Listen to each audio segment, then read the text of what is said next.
So, Greta Christina has been writing professionally since 1989 on topics including atheism, sexuality, sex positivity, LGBT issues, politics, culture, and whatever crosses her mind. Her writing has appeared in multiple magazines and newspapers, including Myth, Penthouse, Chicago Sun-Times, On Our Backs, The Skeptical Inquirer, and numerous anthologies, including Everything You Know About God Is Wrong. She's author of Why Are You Atheists So Angry? 99 Things That Piss Off the Godless. That's a great title. And Bending, very creepy stories about pain, power, religion, unicorns, and more. I like that title too. And she's also editor of Paying For It, a guide by sex workers for their clients. Just this past Monday, she was interviewed by Lindsay Beyerstein of the CFI's Point of Inquiry podcast about her latest book, which she's here to speak about tonight, which is entitled Coming Out, Atheists, How to Do It, How to Help Each Other, and Why. Please welcome Greta Christina.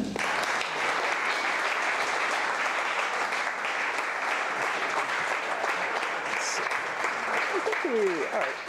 That's a good way to do this. You can either hold it or you can... No, I don't want to hold it. Okay, it's like sunglasses. Oh my gosh, I feel like I'm in the Matrix here.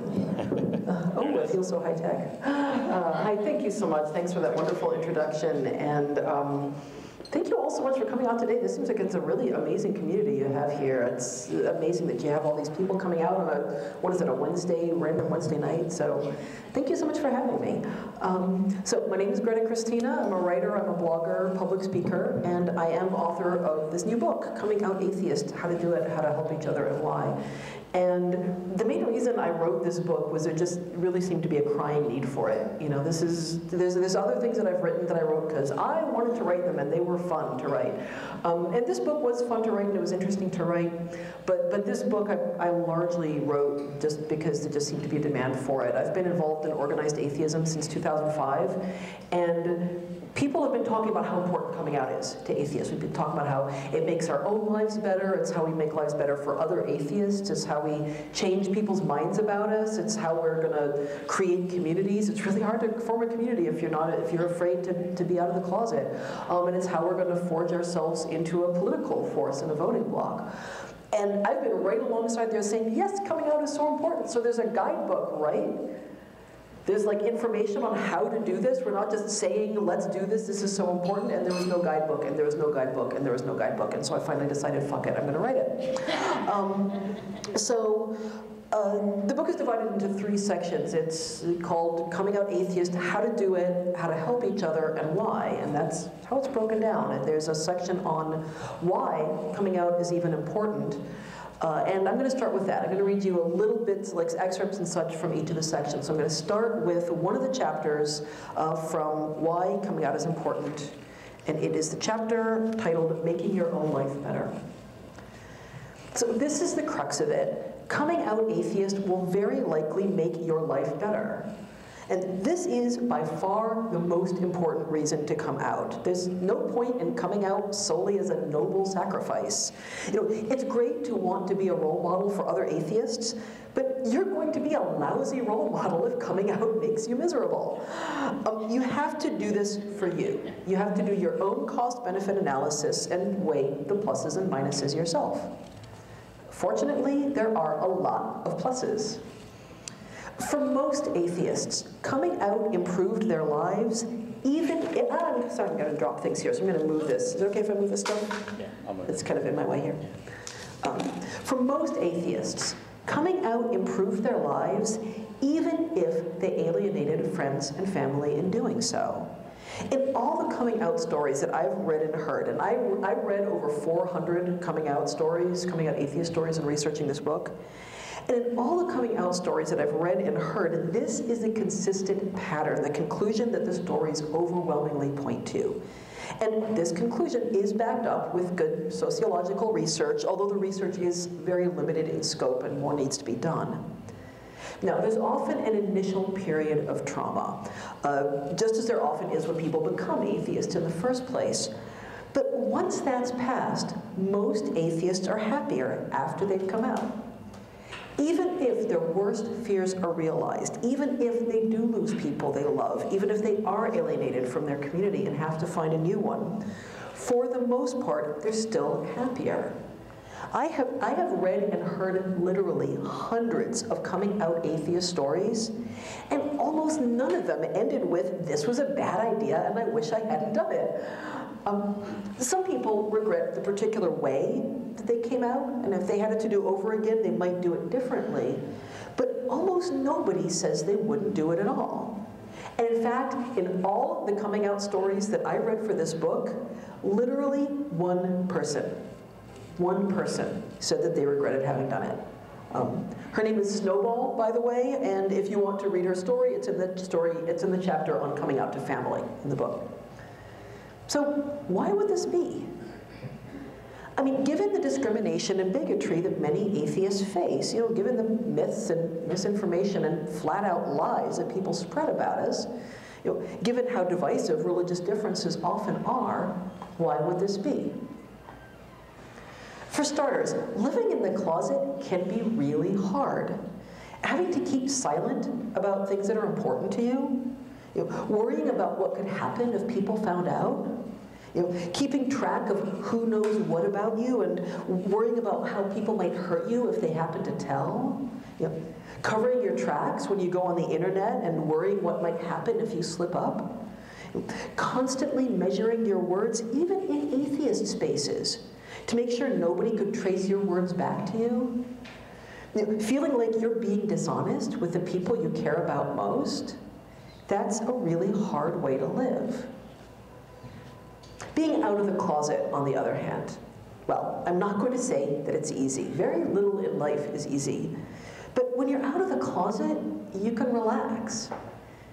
You can be more open. You can be less afraid, even unafraid. You can connect with people more deeply. You can find friends, partners, communities who share your values and your worldview, and who not only accept you and tolerate you, but appreciate you for who you are. The people who love you will really love you, and not some other person who's walking around with your face and your name. You can feel more honest. You can feel more like yourself. There are happy stories about coming out atheist and about being an out atheist in almost every chapter of this book. I didn't just write this book. This isn't just my words. Again, I read over 400 coming out stories for this book, and a lot of the book is atheists telling their own stories in their own words, because they tell their stories better than I can. There are extra heaps of those stories in the Coming Out is Fun chapter. But if you're still in doubt, ask your LGBT friends. Or if you yourself are an openly LGBT person, ask yourself. Was life easier and better when they were still closeted or after they came out? Do they regret coming out?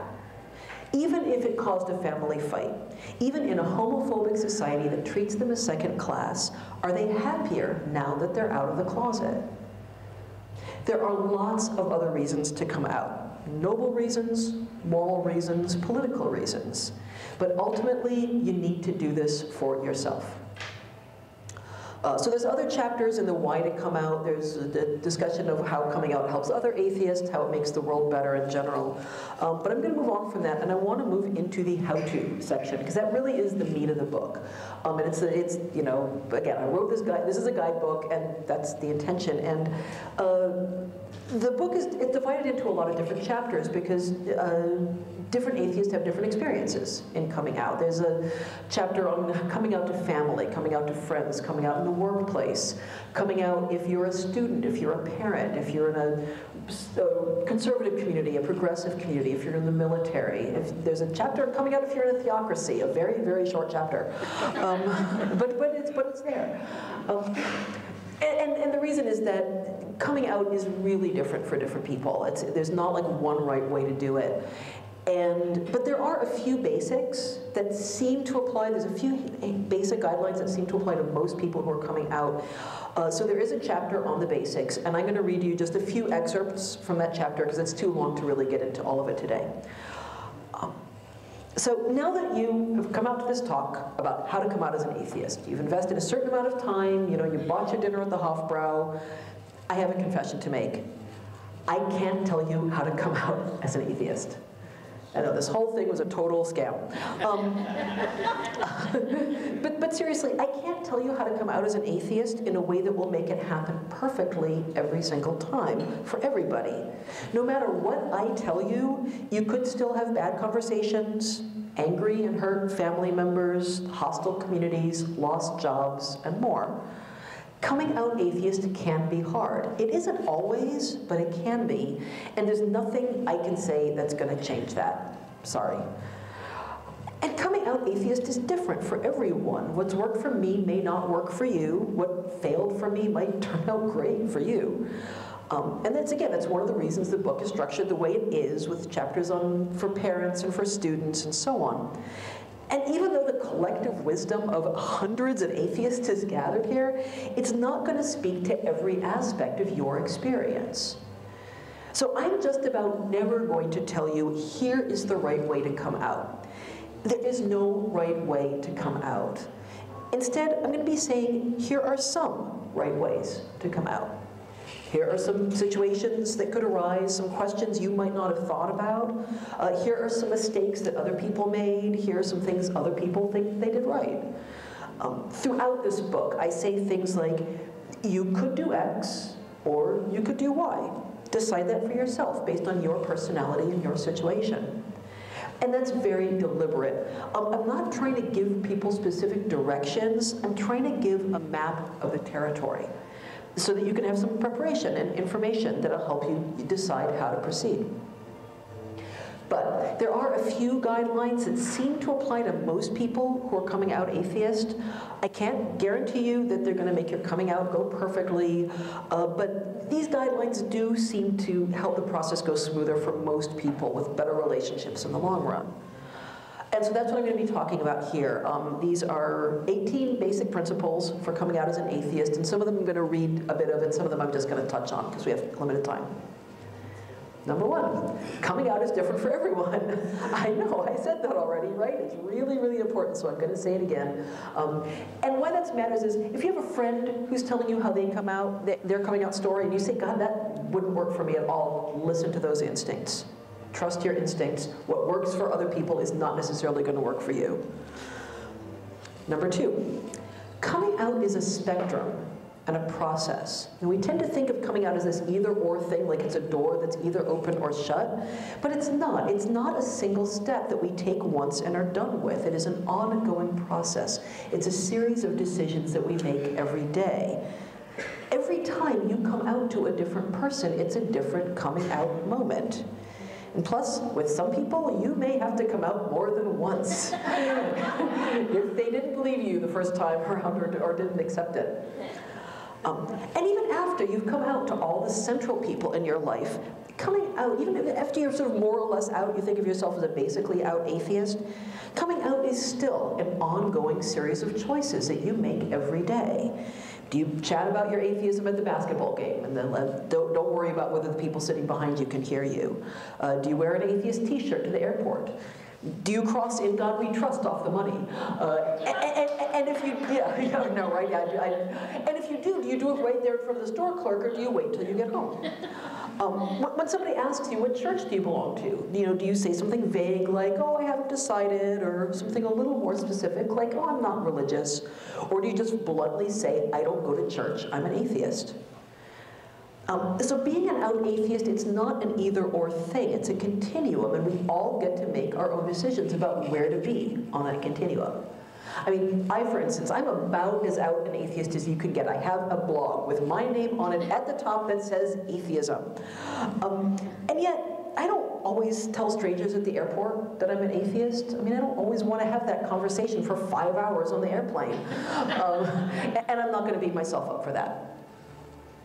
Okay, so number 3, and this is an important one. I mean, those are all important, obviously. There's no, there's not a sort of trivial one about don't come out as an atheist when you're watching TV or something like that. But this, I think, is a really important one.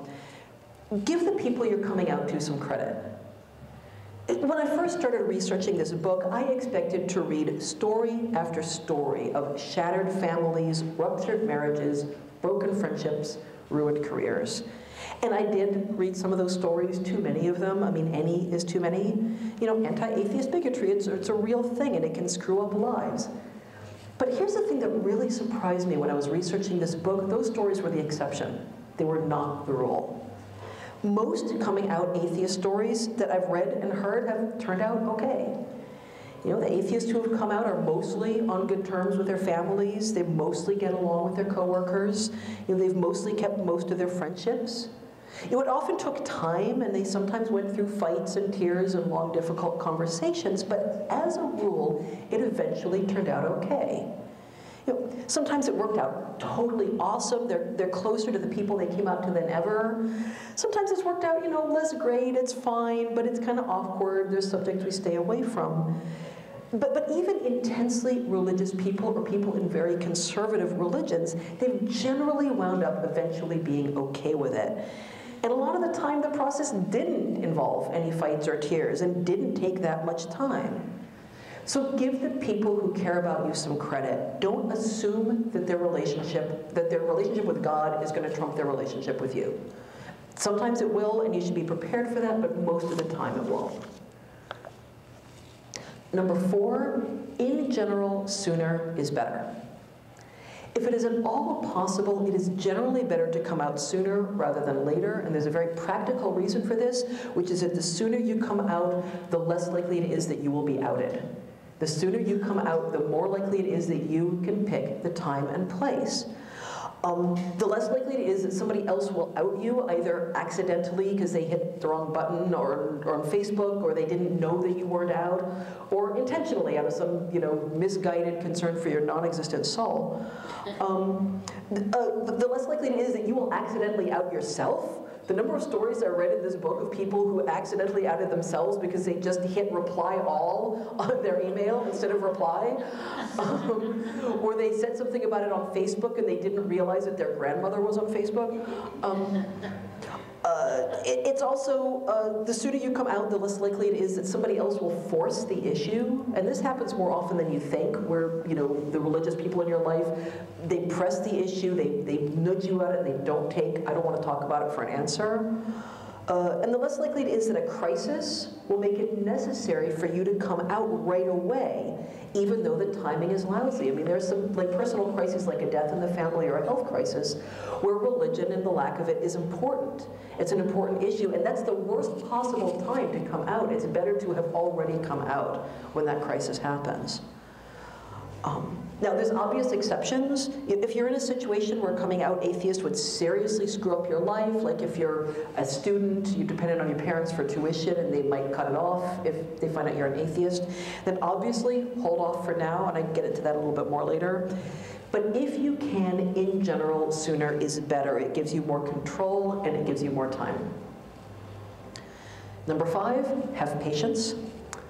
Coming out is a process, and it's not just a process for you, it's the process for the people that you're coming out to. You may have to have patience as they get used to the idea. And there's a difference here with personal life and public life. I mean, as atheist activists in our public life, I think it's totally fine to demand justice and acceptance right now. In fact, I think it's more than fine, I think it's necessary. I think if we wait until people are okay with us before we start demanding justice and acceptance, we're not going to get it. Demanding it is how we're going to get it. But in our personal life, and with people that we care about, people that we're in it with for the long haul, it's probably best to, you know, be in it for the long haul. You don't have to be a doormat, but you have to understand that the process often does take time. Related to this, number 6, be the bigger person. Being patient means giving the process time, but it sometimes also means that you have to be the bigger person. When we come out as atheists, sometimes the people we come out to will be, how shall I put this delicately, total fucking raging assholes. It's not going to help if you're a total raging fucking asshole back. You're going to need to be the bigger person. Just keep your eye on the bigger picture. You know, keep your eye on the fact that you care about these people and that you want to maintain a relationship with them, and don't let things spiral out of control, and don't push them out onto a limb that they can't walk back. On the other hand, it is also important to, number 7, decide how much crap you're willing to take. The reality is that you are probably going to deal with some anti-atheist bigotry. And you know what? That's true whether you come out as an atheist or not. There's anti-atheist bigotry out in the world, and you're going to have to deal with it. But you get to decide how to respond to it. You get to decide where to draw the line. You know, when you run into anti-atheist bigotry, you get to decide when to just let it slide and say, I don't feel like dealing with it right now. When to gently say, hey, I'm an atheist, and that's not true or fair. And when to just bluntly say, fuck you, I'm an atheist, and that's bigoted bullshit, knock it off. And you get to decide who you're willing to be patient with and who you're willing to be more blunt with. And it's really important to remember that there's a difference between being patient and being a doormat. You know, you may have to be patient and give people time to get used to your atheism, but you don't have to put up with insults or hatred or bigotry or abuse. And you can be patient and be the bigger person while still drawing clear boundaries about not accepting hatred, bigotry, or abuse. Number 8, don't apologize. There is nothing wrong with you being an atheist. Don't apologize for it. Number 9, expect fairness. Religion is very privileged in much of the world, and that sense of privilege is often internalized, and even atheists sometimes internalize it.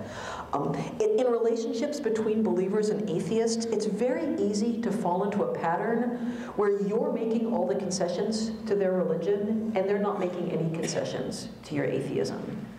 Don't let that happen. Some examples. If you're going to keep attending religious services with the religious people in your lives, and some atheists do that as a compromise, it makes them feel better, I'm going to keep going to religious services, but expect them to go to some atheist events with you. If you're at the workplace, and if your employers are asking you to be quiet about your atheism, especially in public, say, that's fine, that's a reasonable request. Do we make the same request of the religious people in the office? You know, if they can wear a cross and if they can talk about their personal relationship with Jesus in public with customers, you should be able to wear your atheist badge and talk about your atheism. If they expect you not to do that because that's not the public face of the company, religious people shouldn't do it either. You know, concessions and compromises are important in any relationship, but don't let them keep always going in one direction. Number 10, give people space to have a reaction. And this is more about the people that you're really close to, family, close friends. It's a good idea to be thoughtful about the time and place, especially if you think they're going to be upset by it. Choose a place where they can have their feelings with some privacy and a time when you'll have time to hash things out. You know, it might be tempting to have the conversation in a restaurant so they can't pitch a fit in public, but that's not really fair to them. Give them some time and space to have their reaction. Now, this doesn't necessarily apply to more casual acquaintances or people you work with. If you don't want to process your most innermost feelings, it can actually make more sense to come out more matter-of-factly and more publicly. And actually, I think that this helps make atheism seem more ordinary, and, you know, like it's not a big deal. There's actually a whole chapter in the book on what I call the no big deal method, you know, where instead of just coming out, you just be out. But with the people that you're close to, if you think they're going to have a problem with it, it really is fair to them to give them time and space to have their response. Number 11, consider softening the ground first, but be prepared for that ground to collapse. There's a lot of atheists, especially if they think that people are going to have a hard time with it, who come out gradually. They start by saying things like, you know, I'm having some questions, I'm having some doubts about religion, you know, my feelings about religion are changing. And that way, when they do just sort of bluntly say, I'm an atheist, I don't believe in God, people are kind of used to it. And that can work. There's a lot of atheists who've reported that that's worked for them really well. But if you decide to soften the ground, be prepared for it to collapse. Because there's times when you say things like, you know, I'm having some questions, I'm having some doubts, and sometimes the people in your life will say, oh, that's okay, we all have doubts. But there's times when they're going to say, what do you mean you're having doubts, you're having questions? Do you not believe anymore? Are you an atheist? If you're going to soften the ground, you need to be prepared for these direct questions and know how you're going to handle it. And I advise that you not lie, because the whole point of this exercise is that you don't have to lie anymore, right? Number 12, and this is a pretty simple one, do your homework. Chances are when you come out as an atheist, you're going to be dealing with some anti-atheist myths and misunderstandings and bigotry. So it's a really good idea to just do some homework. What are some of the most common myths and misunderstandings about atheists? And be prepared with how you're going to respond to them when and if they come up. Number 13, do not get sucked into fights about whether God exists. Now, people who have read my writing might actually be surprised to hear this, because I am actually a big advocate of debating religious believers about whether God exists. If you want to. If you don't want to do it, it's not a moral obligation. But these arguments, I think, can be very productive. A lot of atheists have said that we are now atheists in part because of arguments we had with believers, with atheists about religion. I think arguments about whether God exists can be very productive and very effective, but the coming out conversation is the wrong time. And the reason it's the wrong time is when you come out as an atheist to the people you care about, it's not just about them accepting you. They're going to be worried about whether you're going to accept them. For a lot of believers, their religion isn't just an idea, it's an identity. It's something they see it's a very personal part of their identity. It's a cultural identity, sometimes a racial or ethnic identity, a family identity. It's part of their history, it's part of their tradition. And so when you tell people that you're an atheist, it can seem like you're rejecting that. You're rejecting them personally. And there's kind of this interesting, we talk a lot about parallels between coming out LGBT and coming out atheist, and there are a lot of similarities, but there's an important difference. When we come out as LGBT, we're not telling straight people that they're wrong to be straight. There is no way to come out as an atheist without implying if you do believe in God, you're wrong. There's no way to do it. It is an inherently, no matter how nice you are about it, it is an inherently confrontational thing to do. And there's kind of no way around that, but you don't have to exacerbate it by trying to argue them out of their religion at the same time in that same conversation. Let them get used to the idea, and then you can have the arguments about why God doesn't exist and why Pascal's wager is really, really ridiculous.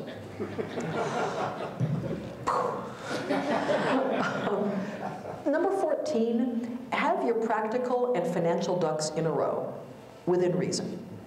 As positive an experience as coming out generally is, it can create practical problems. It can create problems at work, it can create problems, at home if people are supporting you financially.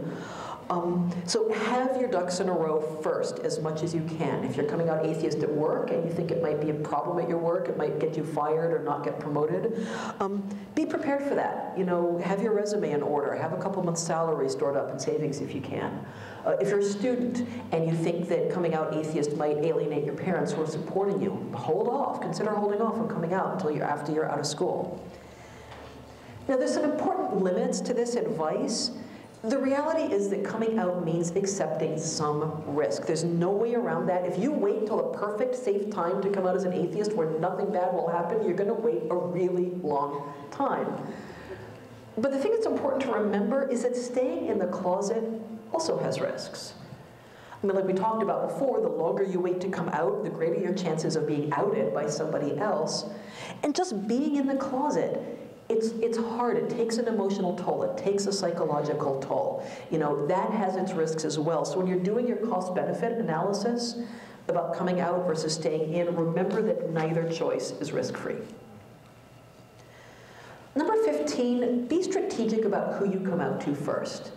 You don't have to come out to everybody on Facebook all at once. You can sort of pick and choose. Say, here are the people I'm going to talk to first. These are the people I think are most likely to be supportive, or most likely going to be okay with it. Get them on board, and then it doesn't have to be in order of how important they are to you. You can tell your roommate before you tell your family. You can tell the person that you work with, who you're pretty sure is an atheist too. But before you tell, your best friend. Come out to the people you think are going to be easier. Get in a few rounds of softball first. And that just gets you some support when you start having the harder conversations. However, when you do that, when you're being strategic about who to come out to first, number 16, be prepared for the dam to burst, especially if you are on the internet. You can't always predict how people are going to react, and people might react by outing you. Either, again, intentionally because they're really concerned about your non-existent soul and they think that telling your whole family that you're an atheist is somehow going to change your mind about it.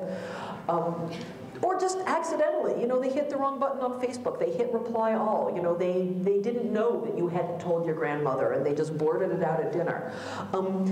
So when you start coming out to some people, be prepared for word to get out. Number 17, if you can, find an atheist community first. Sometimes coming out as an atheist can alienate you from people, so form a community so that you're not totally isolated. There's a lot about that in the book. I'm not going to get into it in detail here, but find an atheist community first before you come out, if you can. And number 18, and finally in this bit, remember that it's not always that big a deal. I mean, I've been talking here a lot about the difficulties. It's a lot of what we talk about when we talk about coming out as an atheist, and that makes sense. We're trying to problem solve. If you're trying to solve the problem, you focus on the problem, right? And also, I think we just like to commiserate. We want to talk about our difficulties with people who are going to understand. But there's a flip side that's really important to remember. Sometimes coming out is not as traumatic as we fear it's going to be. And I cannot tell you how many atheists I've talked to who've told me their coming out stories, and the stories ended with, you know, it really wasn't that bad. I thought it was going to be a huge screaming fight, and it was fine. And sometimes the reaction is more in the middle. You know, no, they didn't love it. It was kind of an uncomfortable conversation at first, but, you know, they got over it. They got over it sooner than I thought, and things are actually really fine now. And I'm actually going to read you one of the stories from the book. Again, there's a lot of, I quote a lot of people whose stories I read for this book. And some of my favorite stories, people sometimes ask me, what are your favorite stories in the book? And of course there's some really dramatic stories and, you know, but some of my favorite stories in this book are the really boring ones. Some of my favorite stories in the book are, I told people and they said fine, so what? And so I want to read you one of the, I shouldn't preface this, you know, it's bad writer protocol to say, I'm going to tell you a really boring story here. But I want to tell you a really boring story here. This is a Christian story.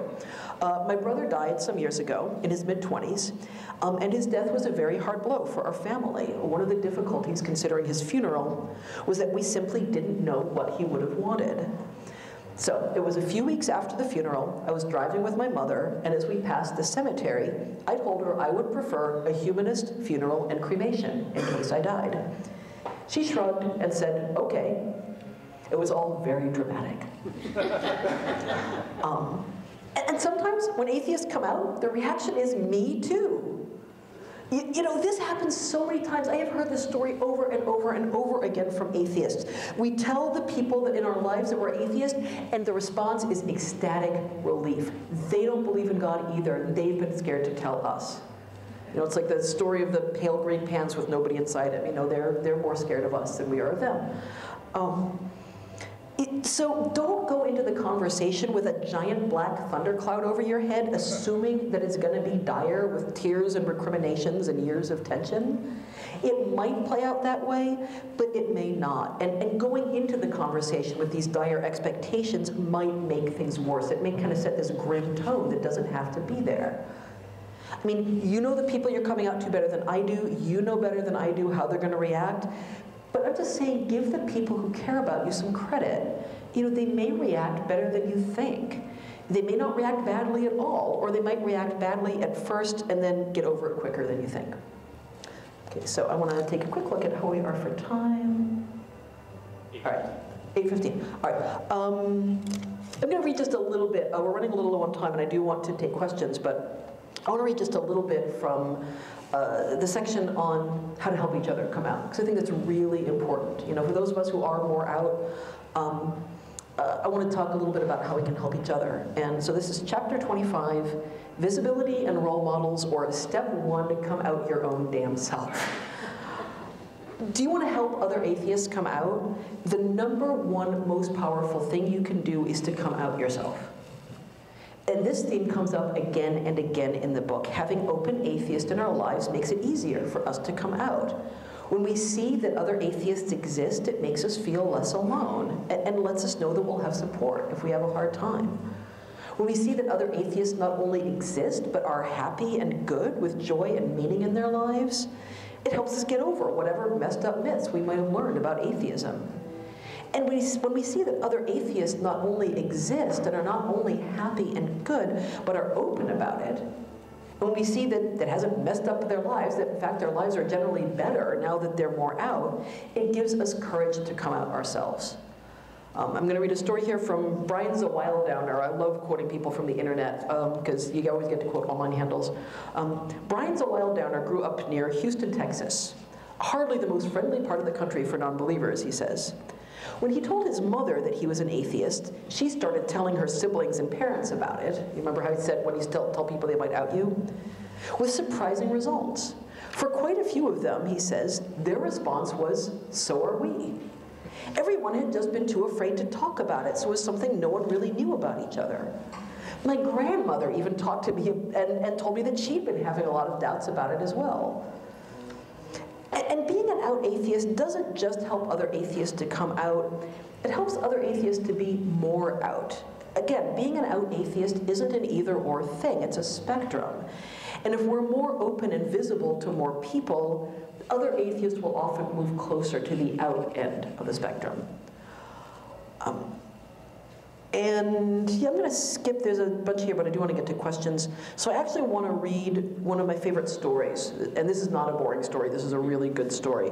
And this is one of my favorite stories about how visibility and being out ourselves helps other atheists. This is Miriam's story. It's one of my favorite stories in the book. It's a story about how coming out as an atheist under trying circumstances, while being put on the spot and in the face of an authority figure, and in the process, giving courage to other atheists to come out, inspiring them to question institutionalized religion and to demand their rights as atheists, informing people about secular support systems, and initiating policy change into the bargain. I mean, she pretty much hit a grand slam with this one. I recently started an intensive outpatient treatment program for chemical dependency, she says. We meet 3 days a week. There's 2 group therapy sessions and a skills session, which has had themes like assertiveness, anger management, or depression. I had a hard time finding a program that wasn't explicitly religious. As an atheist, being told I need to surrender to my higher power clearly isn't going to be helpful at all. After a fair bit of searching, I was able to find a clinic-based program that promised an individual treatment program. So I hoped it wouldn't get too much in the 12-step woo. The most recent skills session was, you guessed it, spirituality, and was led by an Episcopalian minister who's also in recovery. I wasn't excited about it, but I did my best to go in with an open mind. I figured that while the topic might not be applicable or helpful to me, maybe it would be helpful for others in the group. So even if I didn't get anything out of it personally, I wasn't going to be argumentative or disruptive. The session started with the minister introducing herself and sharing a bit about her view of addiction. She framed this with what seemed to me to be a false dichotomy. On one hand, there's the material world, always struggling and striving for more, competitive, self-centered, and materialistic. On the other hand, you have spirituality, community, love, altruism, and being part of something bigger than yourself. She said that she sees addiction as both a physical and a spiritual disease, and if you only address the physical and material dimensions while neglecting the spiritual, you're going to be left with a pretty miserable life. She then asked us to introduce ourselves and say a bit about what had brought us there. And I was sitting to her right, she turned to me and asked me to go next, so I did. After stating my name and what had brought me to the group, I said, and just so you know, I'm an atheist. I don't believe in a soul. I don't believe in any supernatural beings or higher powers. I don't believe in mind-body duality or anything like that. And I also told her that I was frankly put off and offended by the idea that my atheism condemns me to a life of misery. She quickly backtracked that, no, that wasn't what she meant at all. On to the next person, please. As she attempted to lead us through a discussion of spirituality, I saw several other people in the group pushing back. Some gently, some not so gently. One person challenged her statement that AA, NA, and other 12-step programs are open to everyone regardless of beliefs, saying there's a lot of God in that book. They may call it a higher power, but really they're talking about God. Another person wondered out loud whether it was okay for courts to order people to go to AA meetings. It's not. At the end of the night, as we were getting ready to go, one person approached me and asked me about non-12-step meetings that he might be able to attend. Another said he'd noticed that I don't say the Serenity Prayer, and he stopped saying it too. During the next session, our regular counselor asked us which of us was made uncomfortable by the references to spirituality, and almost every single person raised their hand. It led to a really good discussion about why the traditional 12-step programs have such an emphasis on spirituality and how we can find the same resources and community support outside of a religious framework. At the beginning of that night, I hadn't planned on coming out to my group as an atheist, but I'm really glad that I did. My hope is that those of us in the atheist community who are struggling with addictions can support each other and help each other find secular, evidence-based treatment so that we aren't forced to grit our teeth and put up with the 12-step woo that so many believe is the only way to treat addiction. There is nothing I could possibly add to that. She said it perfectly. Coming out helps other atheists come out, and that makes things better for all of us, for them, for you, for everyone. That's not going to be our only motivation or even our primary one, but if that matters to you, or if it gives you encouragement and inspiration, remember Miriam's story and every other story in this book. Thank you.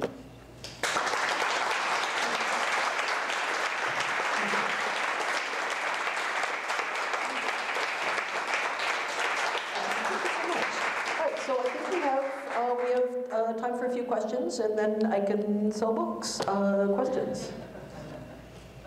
Questions, anybody? Yes.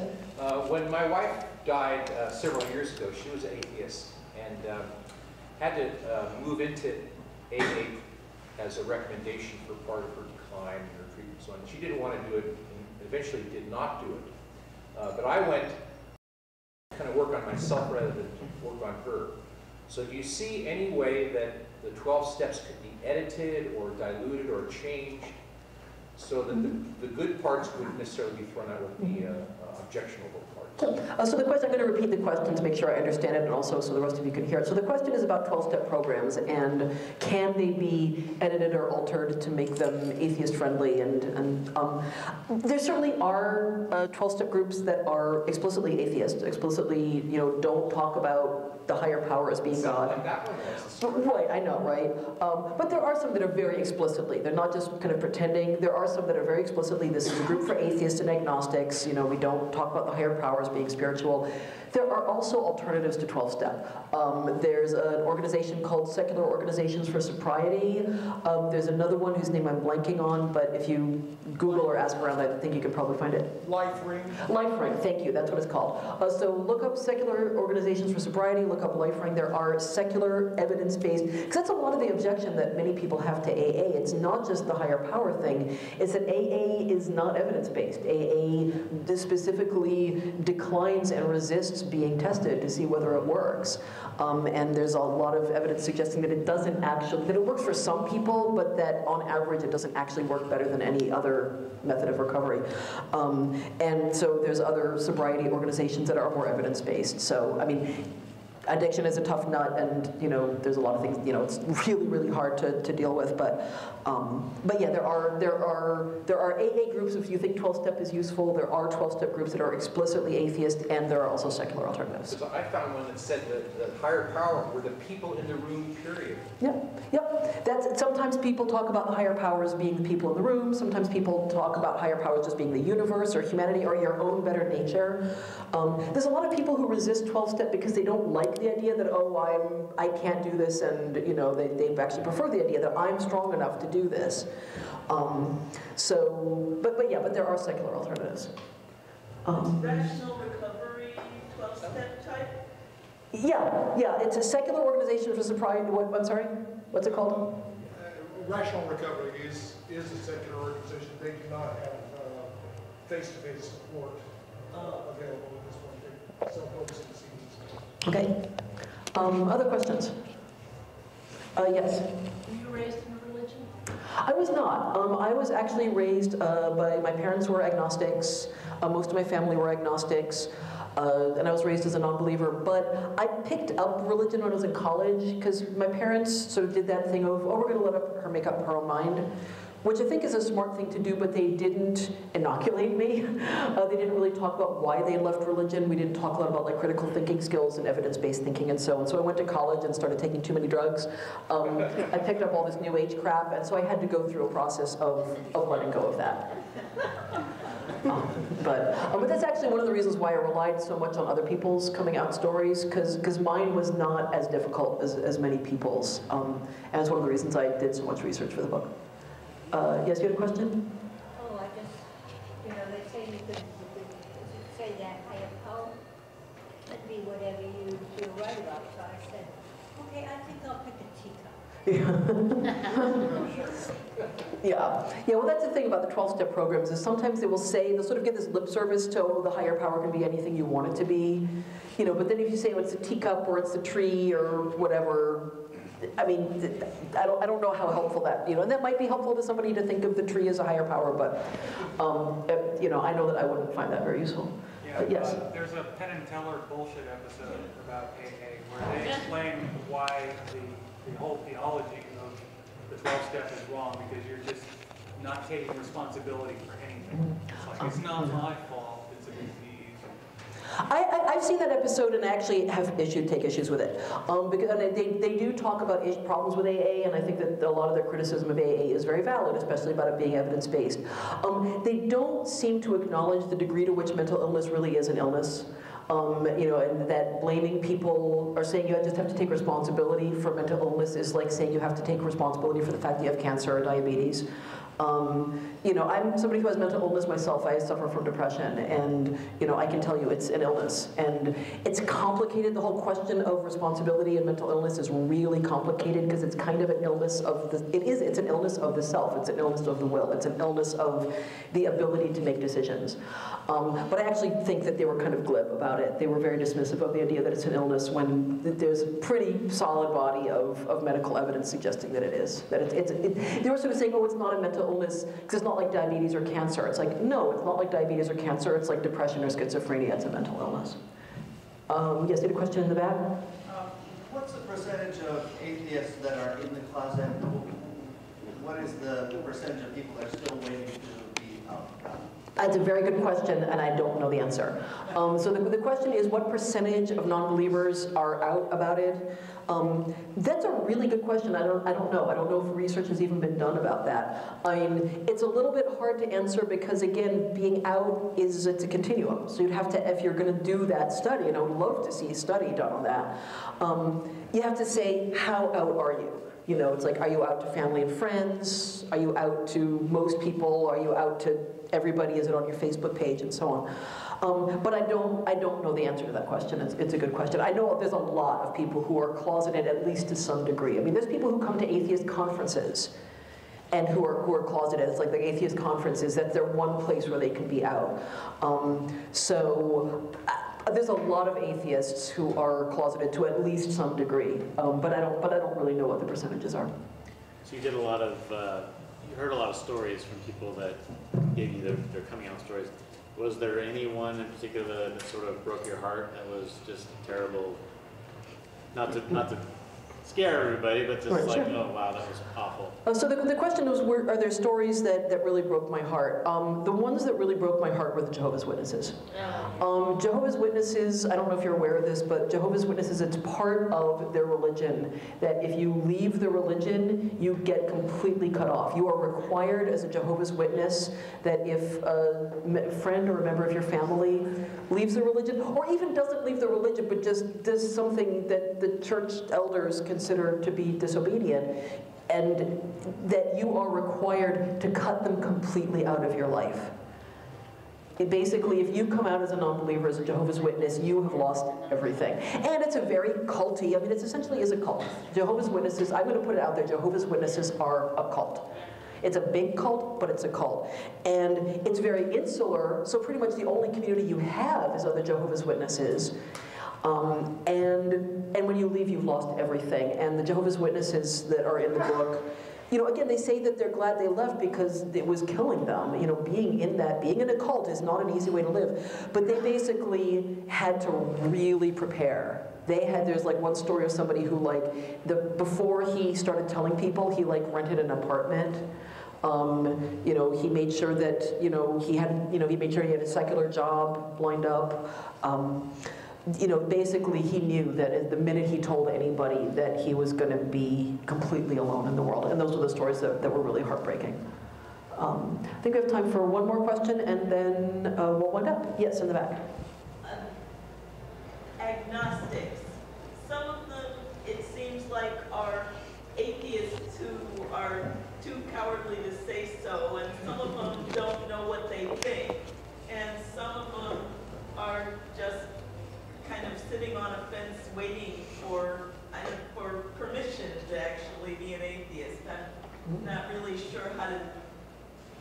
encourage some of them to come, come out of the closet from when they seem like they're on your side but not saying so. So the question is about agnostics, and there's actually a whole chapter in the book on what language to use when we come out. And I actually am a big fan of people using whatever language they feel most comfortable with and whatever language they identify with most strongly. I mean, there is a part of me that sort of looks at agnostics and says, you know, you say you don't know whether you believe in God. Do you feel the same way about unicorns? Do you feel the same way about elves? Do you feel the same way about pixies? But, you know, honestly, if for them, that not knowing, that like little tiny 0.01% of them that has doubt about whether God exists, if that's really important to them, if that's so important to them that they feel like that's the label they want to claim, I'm not going to argue with them about it. And also there are some people who feel like saying agnostic softens things with the people in their lives, that the people in their lives are have an easier time hearing agnostic than hearing atheist. And so I'm certainly a big fan of clarity. When we come out as non-believers, I think it is very important to be clear about who we are and what we think. There's a lot of stories in the book about people who thought they had come out, and it turned out later they didn't. They told their parents, oh, I'm having doubts, or I don't really believe anymore, and their parents said, fine, and then 5 months later they're planning the wedding. And they say, oh, well, of course it's going to be an atheist wedding, and mom blows up because she forgot that conversation because it wasn't. And sometimes that happens anyway. We can be as clear as we want. You know, we can hold up a 6-foot sign and they still won't get it. But I'm a fan of being clear. And if you're going to use softer language, if you're going to say agnostic, humanist, free thinker, whatever, I think you kind of need to spell out what that means, because you don't want that kind of confusion later on. But basically, I support people using whatever language they want. I don't like to get into to tell other people, the same way I don't like agnostics telling me, oh, you're not really an atheist because you have 0.00001% doubt. You know, it's like, no, I'm an atheist. But I'm not going to then turn around and say, no, you're not really an agnostic. It's that power to name ourselves, especially if we're marginalized, it's too important. So thank you very much. Thanks so much. Good questions. I really appreciate it.